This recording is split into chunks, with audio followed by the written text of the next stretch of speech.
देव के रूप है इतने देवी के रूप है, जितने महादेव के रूप इतने महादेवी के रूप है। शक्ति के बिना कोई देव नहीं है। इसलिए शिव महापुराण में कहा है, विश्व के सभी देवताओं को दुख हरने के लिए युगे युगे माता आपका प्रादुर्भाव होता है, युगे युगे आप प्रकट रहती हैं, हम आपको प्रणाम करते हैं।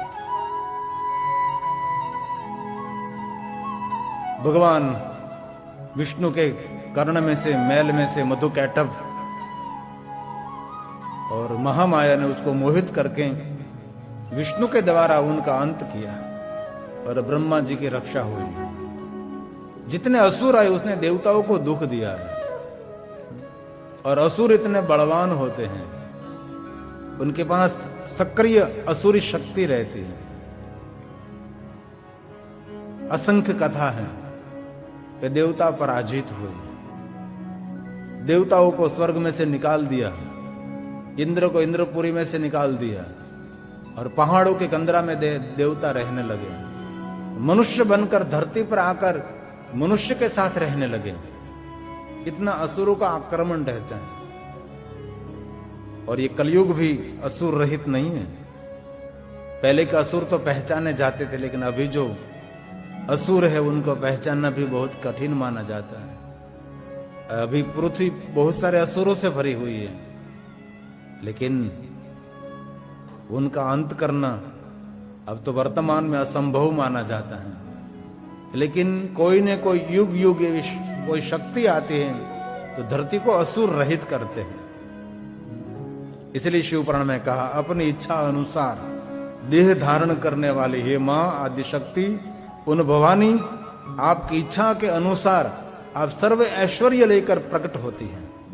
कोई भी देव कोई भी देवी जब प्रकट होते तब ऐश्वर्य के साथ प्रकट होते, और हम सबको ऐश्वर्य प्राप्त करना पड़ता है।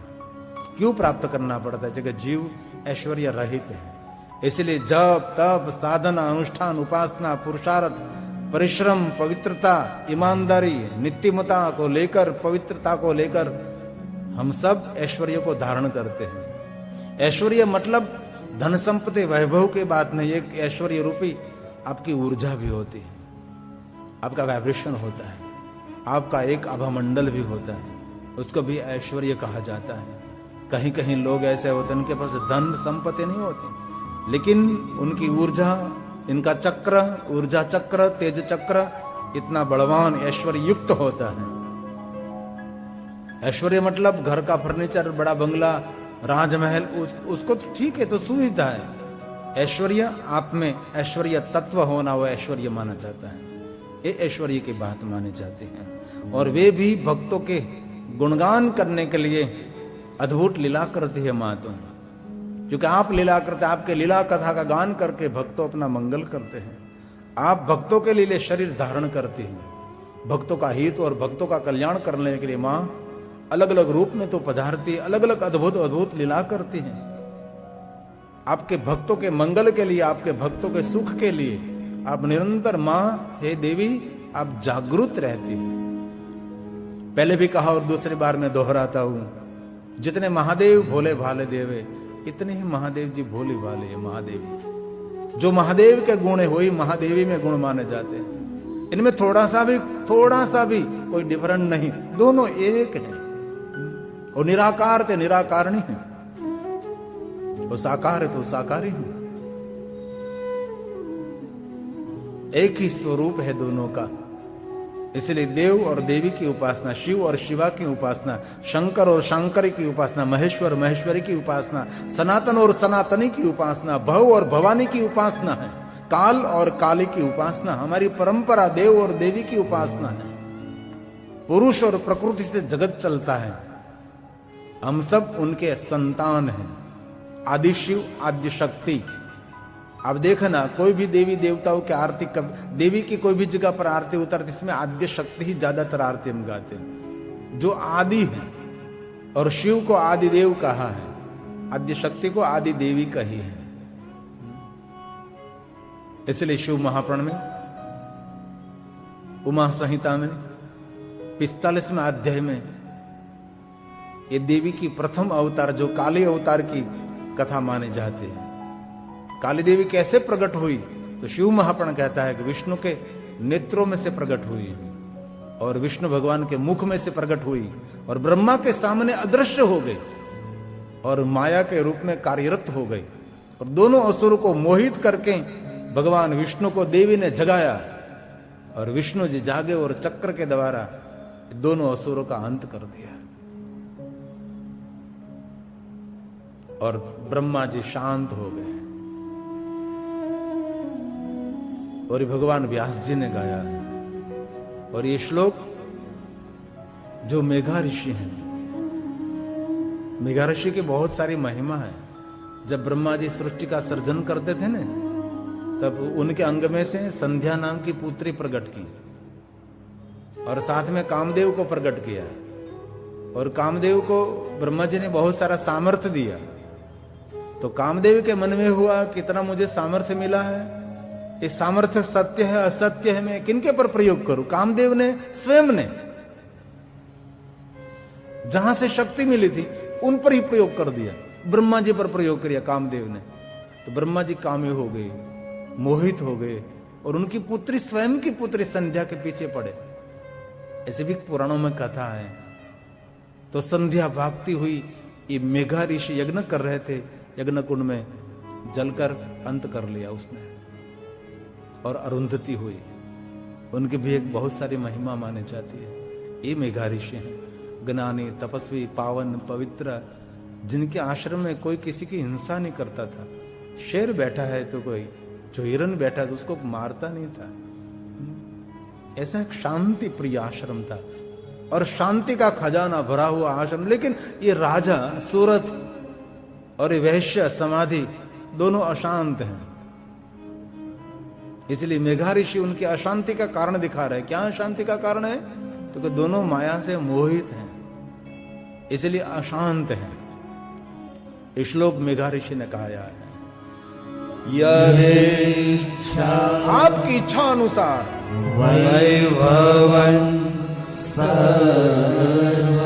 कोई देव कोई देवी जब प्रकट होते तब वैभव के साथ प्रकट होते, ऐश्वर्य के साथ प्रकट होते हैं। अरे शिव पुराण में कहा, कोई महादेव का परम भक्त हो, वो जो मुक्त आत्मा है, वो जन्म लेता है तो भी ऐश्वर्य के साथ वो जन्म लेता है। बिना पढ़े ब्रह्म विद्या पावे, ऐसा शिव भक्त मुक्त आत्मा धरती पर प्रकट होते हैं। बिना पढ़े सब कुछ उन पास रहता है। ये मुक्त आत्माओं का लक्षण माना जाता है। इसलिए कहा, आपकी इच्छा अनुसार वैभव से प्रकट होने वाली ये देवी है। यदेच्छा वैभवं सर्वं तस्या देह ग्रहसुतं लीलया सापि भक्तों के मंगल के लिए मां तू लीला करती है। गुण वर्णन हेतवे तस्या देह ग्रह स्मृतः लीलया सा अपि भक्तानां गुण वर्णन हेतवे। आपके भक्त आपका गुणगान गा सके, इसलिए मां तो अलग अलग रूप में प्रकट हो रही है। भक्तों के हित के लिए, भक्तों के मंगल के लिए, भक्तों के सुख के लिए। हे मां अम्बा, जगदम्बा, पराम्बा, तो असंख्य रूप से मां प्रकट होती रहती है। असंख्य स्वरूप में मां जगदम्बा प्रकट हुई है। और मैं गौरव से कह सकता हूं, इस विश्व में वो धरती पर जो कार्य देवता न कर सके, ऐसे कार्य देवियों ने किया है। और ये भी कहा है, हर नारी देवी का प्रतीक माना जाता है। नारी तो नारायणी कहते हैं। जाति ज्ञाति वर्ण भेद हमारे भारत में नहीं है, वो तो हमारी एक व्यवस्था है। विचारों से जो ऊंचा है वो श्रेष्ठ मनुष्य है, जो विचारों से नीचा है वो निम्न कोटि का है। चाहे कोई भी कुल में जिनका जन्म हुआ है, लेकिन व्यक्ति ऊंचाई से नहीं, अपने ऊंचे विचारों से श्रेष्ठ बन सकता है। कुल ज्ञाति है तो हमारी एक व्यवस्था मानी जाती है।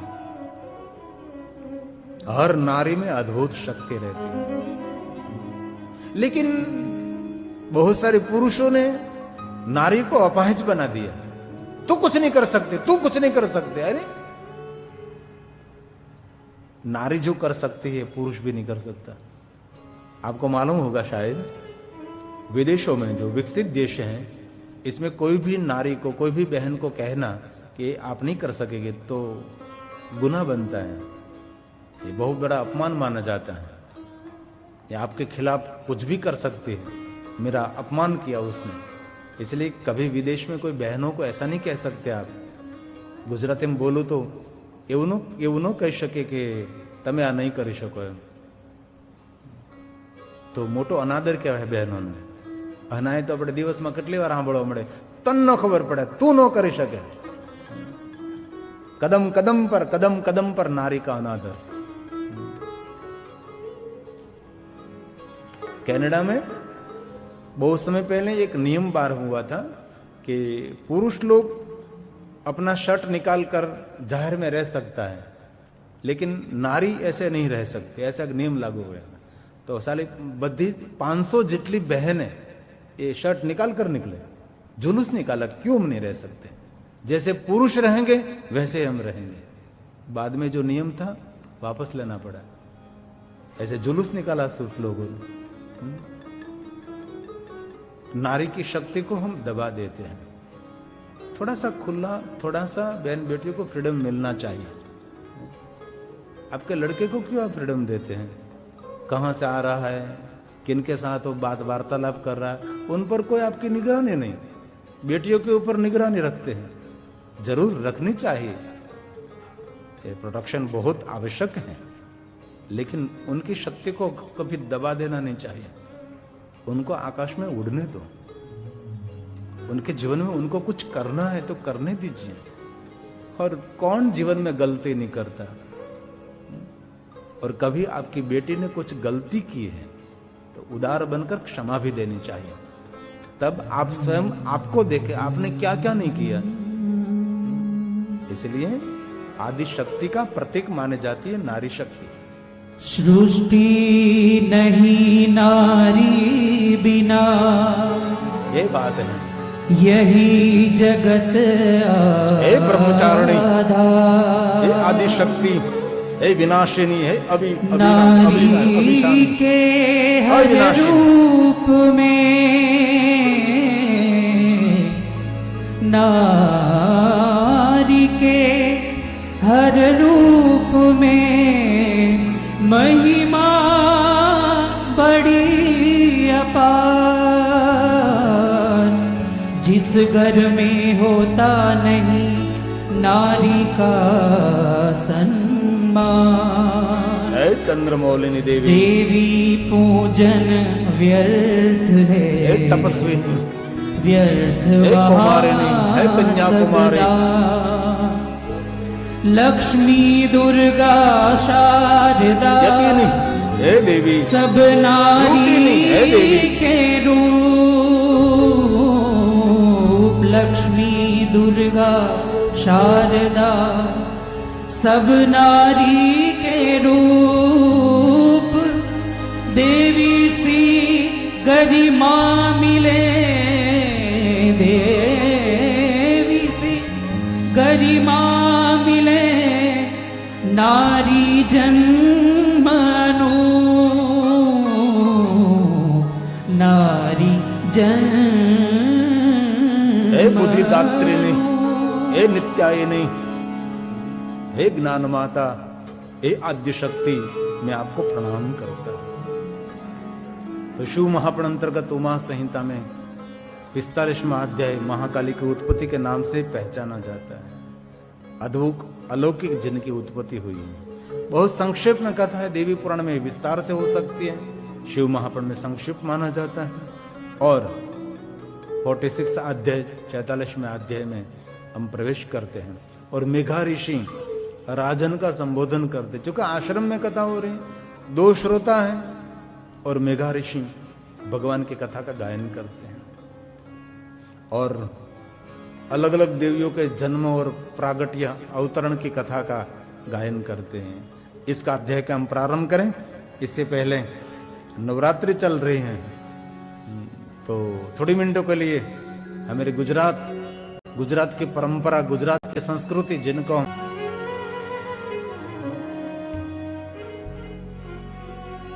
तो महर्षि भगवान वेदव्यास रचित अध्याय नंबर 43 में महालक्ष्मी की उत्पत्ति की कथा करें।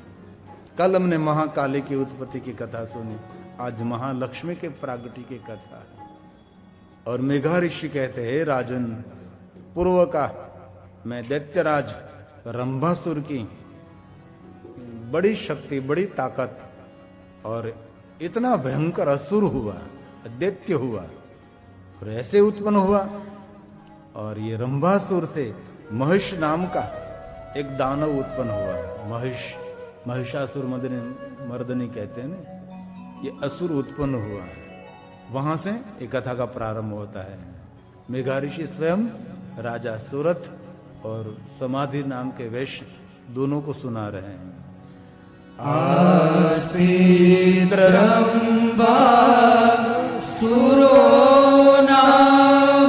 रंभासुरो नाम दैत्य वंश शिरोमणि।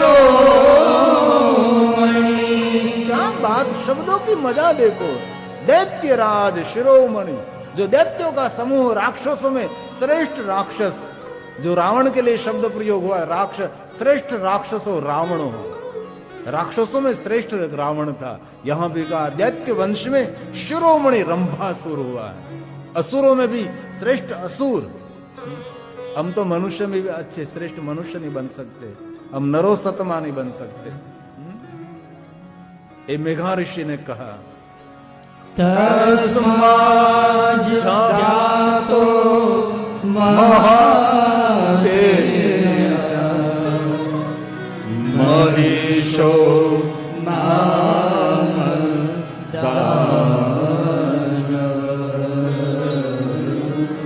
महिषो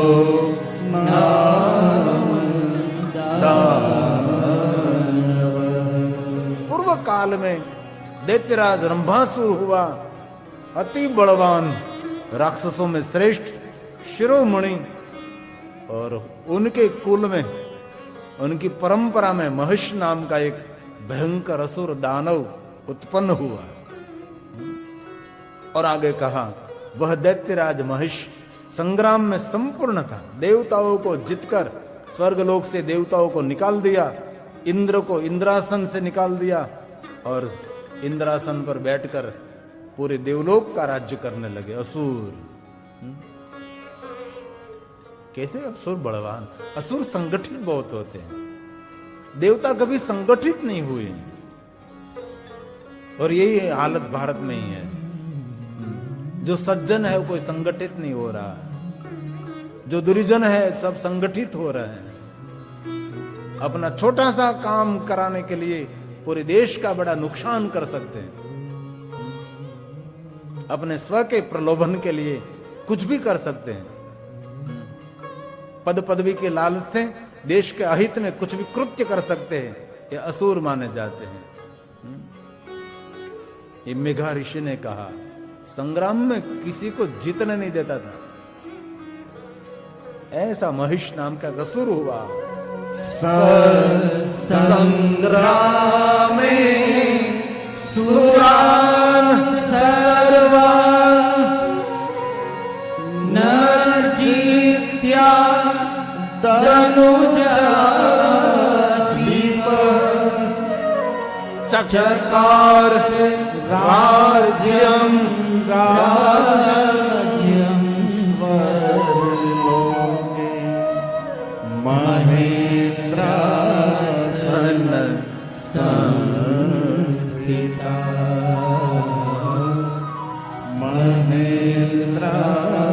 चकार राज्यम राज्यम स्वर्गलोक है महेंद्रासन संस्थित। महेंद्रासन मतलब इंद्रासन। इंद्र का नाम है ना, महेंद्र इंद्र का नाम है। देवेंद्र सुरेंद्र, ये सभी इंद्र के नाम माने जाते हैं। जैसे हमारे देवी देवताओं के सभी के नाम, बहुत नाम होते हैं। जैसे शंकर जी के असंख्य नाम, महादेवी के असंख्य नाम, देवियों के भी बहुत नाम होते हैं ना, लगातार देवियों के नाम रहते हैं। जैसे 108 शिव जी के नाम, ऐसे देवियों का भी 108 नाम होते हैं, तो उसकी महिमा भी रहती है। पूजा करो तो नमः लगाओ, यज्ञ करो तो स्वाहा लगाओ, एक ही नाम रहते हैं। ओम सती नमः, ओम साध्वी नमः, ओम भवप्रीता नमः, ओम भवानी नमः, ओम भवमोचनी नमः, ओम आद्या नमः, दुर्गा नमः, जया नमः, आद्या नमः, त्रिनेत्रा नमः, शूलधारिणे नमः, पिनाकधारिणे नमः, चित्रा नमः, चंद्रघंटा नमः, महातप नमः, मनः नमः, बुद्धि नमः, अहंकारा नमः, चित्तरूपा नमः, चित्ता नमः, चीति नमः, सर्वमन्त्रमयी नमः, सत्ता नमः, सत्यानन्दस्वरूपिणे नमः, अनंता नमः, भवानी नमः, पाव्याय नमः, भव्या नमः, भव्या नमः, सदागति नमः, शाम्भवे नमः, देवमाता नमः, चिन्ता नमः, रत्नप्रिया सदा नमः, सर्वविद्या नमः, दक्षकन्या नमः, दक्षयज्ञ विनाशिने नमः, अपर्णा नमः, अनेकवर्णा नमः, पाटला नमः, पाटलीवन्ती नमः, कटाम्बराय नमः, कलमञ्जरी रञ्जनी नमः, अमेय विग्रमा नमः, पूरा नमः, सुन्दरी नमः, सूरसुन्दरी नमः, वनदुर्गा नमः, मातंगी नमः, मतंगमूलि पूजिता नमः, ब्राह्मी नमः, माहेश्वरी नमः, ऐन्द्री नमः, कौमारी नमः, वैष्णवी नमः, चामुण्डा नमः, वाराही नमः, लक्ष्मी नमः, विमला नमः, ज्ञाना नमः, प्रिया नमः, नित्या नमः, बुद्धिदा नमः, निशुम्भ शुम्भहरिणी नमः, महिषासुरमर्दिनी नमः, मधुकैटभहन्त्री नमः, चन्द्रमुण्ड विनाशिनी नमः, हे चामुण्डा, सर्वसूर विनाशाय, हे अपर्णा, हे अनेक वर्णा, घातिने नमः, सत्या नमः, सर्वतन्त्रादिने नमः, अनेकशस्त्राय नमः, रुद्रमुखे नमः, कालरात्रे नमः, तपस्विने नमः, नारायणे नमः, भद्रकाले नमः, विष्णुमाताय नमः, शिवदूती नमः, कराले नमः, अनंता नमः, परमेश्वरी नमः, कात्यायनी नमः, सावित्री नमः, ब्रह्मवादिनी नमः।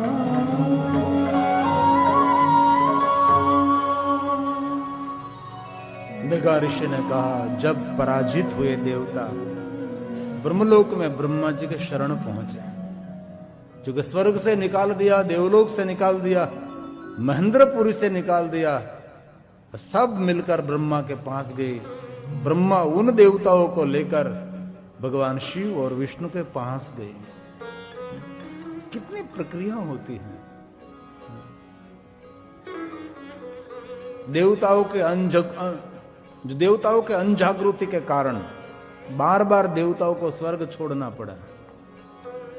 इंद्र के भोग विलास के कारण असंख्य बार इंद्र ने इंद्रपुरी को छोड़ना पड़ा। इसलिए संसार के भोग का कोई विरोध नहीं, लेकिन जितना भोग इतना योग भी होना चाहिए। जितने संसारिक सुख का उपभोग करते हैं, इतना ही पुण्य भी अर्जित करना चाहिए। और देवलोक और स्वर्गलोक का एक नियम माना जाता है। स्वर्गलोक में देवलोक में वो रह सकते हैं जहां तक उसका सुकृत्य है, उनका पुण्य है। पुण्य पूर्ण होने के बाद फिर से देवलोक स्वर्गलोक से वंचित हो जाते हैं। ये मेघा ऋषि ने कहा है। ब्रह्मा स्वयं शिव और विष्णु के पास पहुंचे हैं, क्योंकि देवता सब पराजित है। पराजितास्ततो देवा ब्रह्मणां शरणं ब्रह्मापि तान् समादाय ययो यत्र वृषा ययो यत्र वृषा। समग्र देवताओं को लेकर स्वयं ब्रह्मा जी श्री हरि और भगवान शिव के पास पहुंचे और आगे कहा, देवताओं ने वहां जाकर शंकर एवं केशव को नमस्कार किया। अपना सारा जो वृतांत था, अनुपूर्वी जो हुआ वृतांत, उसके आगे भगवान शिव और विष्णु को कहा। और जो शिव और विष्णु नहीं कर सकते वो शिवा कर सकती हैं, विष्णु नहीं कर सकते वो महालक्ष्मी कर सकती हैं। ये बात है। तत्र गत्वा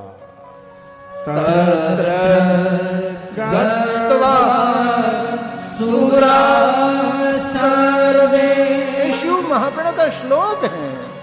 नत्वा शंकर केशव, सभी देवताओं ने मिलकर शंकर और केशव को नत्वा प्रणाम किया और अपना वृतांत सुनाया।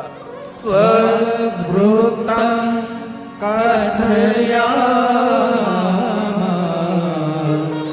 सूर्य भावदनं पूर्वशः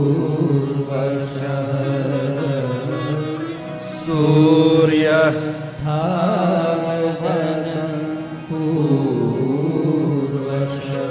जो पहले सब कुछ हुआ वो सब कुछ सुना दे। महिष नाम के असुर ने जो उपद्रव मचाया है, उपद्रव की ये सभी बात कही।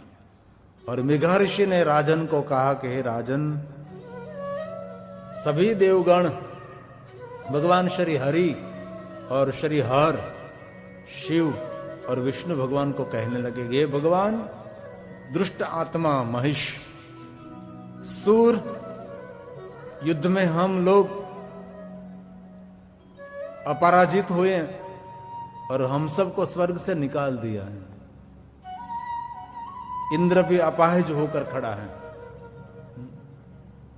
और बार बार पुराणों में कहा है, देवता तब स्वर्ग से वंचित रहते हैं, इंद्र जब इंद्रपुरी से वंचित रहता है, उसका अर्थ यही है उनकी सावधानी का अभाव रहता है। इंद्र निरंतर नृत्य देखता रहता है, भोग विलास में रहता है, इसलिए इंद्रपुरी से वंचित रहे। जो भगवान ने दिया है ना, और सबको जागृति से उनका उपभोग करना चाहिए। देवता का भी ऐसा ही होता है, निरंतर शरीर को सुख देने में व्यतीत रहते हैं, इनमें कोई उन पर आक्रमण कर लेते हैं। इसलिए जागरूकता बहुत जीवन में आवश्यक रहती है। कोई भी क्षेत्र में आप सतर्क रहो। जिन क्षेत्र आपका है, इन क्षेत्र में आप चारों तरफ आपकी दृष्टि होनी चाहिए, चाहे व्यापार क्षेत्र में हो, राजकीय क्षेत्र में, सामाजिक क्षेत्र में, औद्योगिक क्षेत्र में और कहीं आध्यात्मिक क्षेत्रों में। चारों तरफ सतर्क रहना बहुत आवश्यक रहता है। जो आपको निरंतर आगे जाना है उनके लिए। बाकी तो सुबह में जागना, रोटी खा लेना, दोपहर भोजन करके, शाम का भोजन करके सो जाना, और कुछ जीवन में नया नहीं होता। उनके लिए तो कुछ भी नहीं, जिए जाओ। जैसे कीड़े मकोड़े जीते हैं, चींटी कीड़े मकोड़े कीट पतंग जैसे अपना जीवन पूरा करते, वैसे मनुष्य भी अपने जीवन, ज्यादातर ऐसे लोग होते हैं, 99 लोग ऐसे होते हैं कीड़े मकोड़े की तरह, बस जन्मते हैं, जीते हैं, मर जाते हैं। किस लिए धरती पर आए, क्या उद्देश्य, जीवन का क्या लक्ष्य, कुछ भी नहीं। जीवन का उद्देश्य क्या है उसको मालूम ही नहीं। रोटी कमाने में पूरा जीवन पूरा कर देते हैं। संघर्ष में जीवन कुछ नहीं कर सकता। एक कमरा और एक रसोई घर जैसा छोटा सा मकान नहीं बना सकता, पूरा जीवन किराए के घर में रहकर बिता देता है, कुछ नहीं रहता। आप बहुत कुछ कर सकते, लेकिन आपकी शक्तियों को आपको जागरूक करना पड़ेगा। अति पुरुषार्थ परिश्रम करके, सतर्क रहकर, चारों दिशाओं में दृष्टि रखकर आगे बढ़ना चाहिए। चाणक्य ने कहा जो मूर्ख है ना एक दिशा में ही सोचता है, जो सज्जन और विद्वान है ना चारों दिशाओं में से सोचता है। एक दिशा में आपकी सोच नहीं होनी चाहिए, चारों दिशाओं में, चारों नहीं 10 दिशाओं में आपकी जागृति होनी चाहिए। आसपास ऊपर नीचे क्या हो रहा है उनको सतर्कता कहते हैं, सतर्क रहना। ये देवताओं की सावधानी का अनुभव रहता है, इसलिए पराजित होते हैं। इसलिए कहा मेघाऋषि ने कहा राजन सभी देवताओं ने इस भगवान शिव और विष्णु के आगे कहा भगवंतो वयम, भगवंतो वयम सर्वे महिषेण दुरात्मना, महिषासुर नाम का दुरात्मा, ऊर्जासिताश्च सर्वलोका निर्जित्य समरांगणे, निर्जित्य समरांगणे। अब हम लोग इस मनुष्य लोक में मारे मारे फिर रहे हैं। देवताओं ने क्या कहा, श्री हरि और शिव को कहा कम स्वर्ग से वंचित हो गए, महेंद्रपुरी से वंचित हो गए, हमारा सभी लोग असुरों के पास चला गया है। अभी हम कहां रहते हैं? मनुष्य लोक में रहते हैं। जिस लोक में हम रहते हैं इस लोक में सभी देवता रहने लगे। मनुष्य लोक में रहकर मारे मारे रहते हैं, क्योंकि मनुष्य लोक में तो मारा मारी है ना, क्या है और कुछ भी नहीं। किंतु कहीं भी शांति नहीं मिलती। उसने हम लोगों की एवं इंद्र को भी कौन कौन सी दुर्गति नहीं की है। सभी देवता कहता वो मनुष्य लोक में रहते हैं और मनुष्य लोक में कहीं भी शांति नहीं है। और ये सब अनुभव हम सब का है, कहीं शांति नहीं है। आपको लगता है कि बड़ा राजमहल है, बड़ा ठाट माट है, बहुत सारी विदेशी गाड़ी आंगन में पड़ी है, कभी सोचना नहीं कि वहां शांति है। वहां भी पूरे अग्नि ही अग्नि, अशांति अशांति।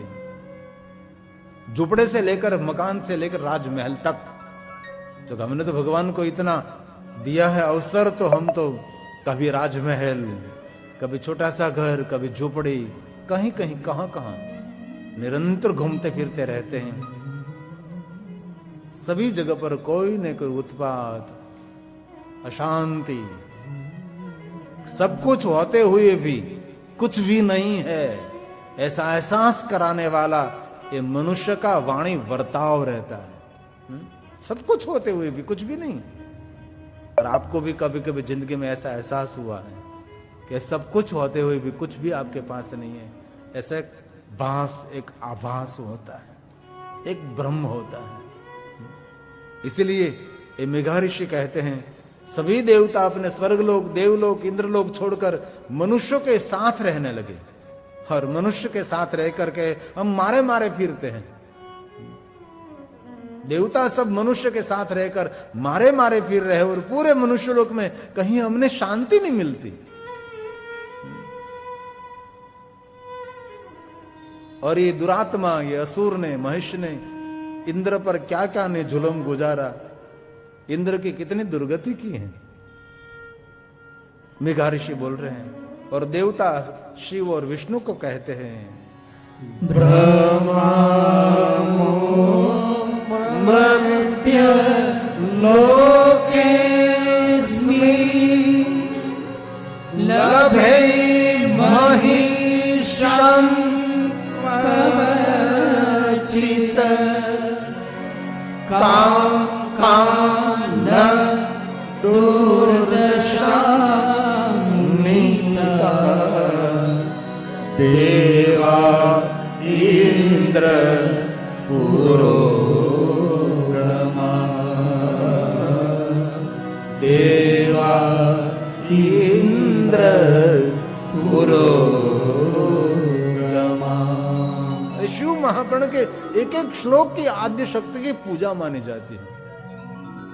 ये देवी पुराण की कथा है। शिव महाप्राण अंतर्गत देवियों का चरित्र है। तो देवताओं को भी इतने स्वर्ग और सुख और भोग छोड़ना पड़ता, तो हम किस खेत की मूली? कभी भी कुछ भी छोड़ना पड़े, सतर्क रहना चाहिए। और परसों भी कहा था, फिर से कहता हूं, जीवन में कभी भी कोई भी घटना बन सकती है, इसलिए हर पल आपको जागरूक रहना बहुत आवश्यक रहता है। पल के लिए किस घटना, कैसी घटना, क्या होने वाला है, कोई नहीं जानता। अभी एक वैज्ञानिक पूर्ति में पढ़ रहा था, तो इसमें एक बात सुंदर लिखी थी कि पृथ्वी पर जो रहते हैं ये सब जीव, मनुष्य हो, पशु पक्षी, जलसर नवसर, कोई भी हो, उनमें लिखा था वैज्ञानिकों ने, एक पल के लिए भी किसी की सलामती नहीं है। और बाद में लिखा था पृथ्वी की एक पल के लिए भी सलामती नहीं है, एक पल में पृथ्वी का विनाश हो सकता है, इसलिए ये पूरी पृथ्वी असलामत है। ऐसा अभी वर्तमान के इतिहासकारों, वैज्ञानिकों, अवकाश यात्रियों, खगोल भूगोल शास्त्रियों ऐसा अनुमान लगाते हैं, एक पल के लिए भी हम सुरक्षित नहीं है। पृथ्वी पर कभी भी कुछ भी हो सकता है। कभी कभी विदेशों में हम देखते हैं, ऐसी घटना बनते हैं कि कोई विस्तार समूसा धरती पर चला जाता है, कुछ भी अवशेष नहीं रहते, और कितना गहरा चला गया ये भी कोई नाप नहीं सकते। इनको कुछ अंग्रेजी में कहते सिंक ऐसा कुछ कहते, नहीं, ऐसा पूरा होल पड़ जाता है, सिर्फ सब कुछ अंदर चला जाता है। हाँ, ऐसा कुछ नाम दिया मैंने, अमेरिका में मैं था तब, ये मुझे बता रहे थे कि यहां ऐसा हुआ था, पूरा सब कुछ गरकाव चला गया। कितने गहरा चला गया अभी तो कोई नाप नहीं सका, इतने गहरे पर धरती पर चला गया। इसलिए मेरा कहने का उद्देश्य यह है, हर पल जियो। आपके लिए कौन क्या बोल रहा है, आपके लिए कौन क्या कर रहा है, छोड़ो इन बातों को, आपको क्या करना है। और एक बात याद रखना, जीवन में कुछ आगे जाकर बढ़कर कुछ करना है तो एक पल पल का उपयोग करना चाहिए। पल मतलब ये पलक झपकती है, उसको पल कहते हैं ना, सेकंड नहीं, मिनट नहीं, कलाक नहीं, एक पल पल का उपयोग करना चाहिए तो आप कुछ कर सकते हैं। बाकी ज्यादातर लोग मजदूर बन जाते हैं, कोई उद्योगपति नहीं बनता ना, कोई ऑफिसर, कोई प्रोफेसर, इनमें तो बहुत पुरुषार्थ करना पड़ता है।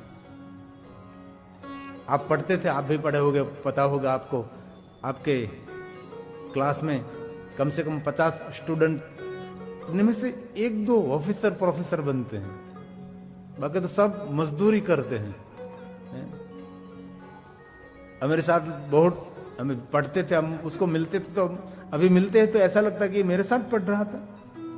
एक तो डोशीमा मुझे मिलने के लिए आए थे, मैं आपके साथ पढ़ती थी, अरे मर गया मैं कि तो माता जी जाओ आई थी कि तो आन ले जाओ। डोशीमा मुझे मिलने के लिए, मैं आपके साथ पढ़ती थी, पढ़ती होगी, ये डोशी हो गई आनंद में हुआ था मैं आने कीधું કે લઈ જાઓ મારી સામેથી, મેં કીધું યાર મને લાગે કે હું આના જેવો થઈ ગયો છું, આવો બનેલું છે, એકદમ સત્ય વાત છે, એકદમ ડોશીમાં ખખડી ગયેલા, એકદમ વૃદ્ધ વયો વૃદ્ધ, ये मेरे साथ पढ़ती थी डोशी